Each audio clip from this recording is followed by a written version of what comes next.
এই হলো আজকে মেনু। রয়েছে কিন্তু আলু ভাজা, রয়েছে ডাল, আর রয়েছে কচি পাঁঠার মাংস, একদম রসিয়ে কষিয়ে।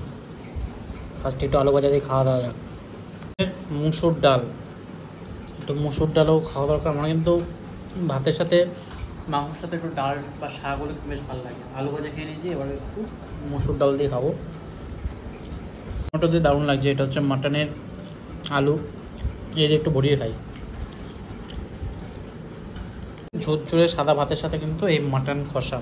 আজকে মাটনটা কিন্তু হালকা হালকা চর্বি আছে, একদম কচি মনে হলো না আমার।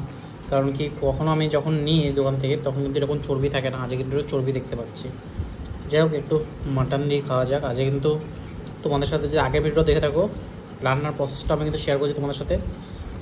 আশা করি হোপফুলি তোমাদের ভালো লাগবে রান্নার ভিডিওটা। যাই হোক, একটু খেয়ে দেখা যাক ঠিকঠাক হয়েছে কি হয়নি। আমার তো এই কল্যাণীর মাটনটা জাস্ট অসাধারণ লাগে, তাই যতবারই এখানে আসি ততবারই কিন্তু এখান থেকেই নিই মাটন, আর এখানকার মাটনই খাই। দারুণ। ওনার জন্য বিরিয়ানি খাচ্ছি, আর মাটনের এই পিসটা দেখো, একদম চর্বিওয়ালা পিস।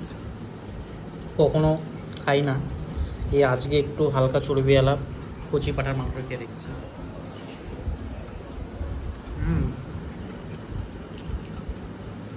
জাস্ট দেখো, একটু ছিঁড়ে খাই। দারুণ,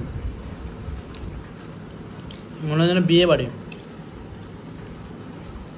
কিন্তু লাইটভাবে অত ঝালও হয়নি, বেশ দারুণ। আমার বেটার হতো তো, ছবিটা পুরো একদম থলথলে হয়ে যেত। মাটনের চর্বি খেতে ভালো লাগে, দারুণ টেস্টও লাগে ভাতের সাথে।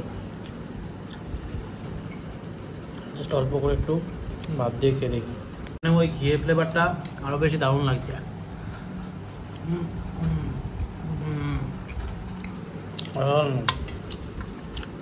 অসাধারণ মাটন। ডাল, আলু ভাজা, মাটন কষা খেয়ে আজকে ভিডিওটা শেষ করছি। দেখা হবে অন্য কোনো ভিডিওর সাথে, তখন টাটা, বাই বাই।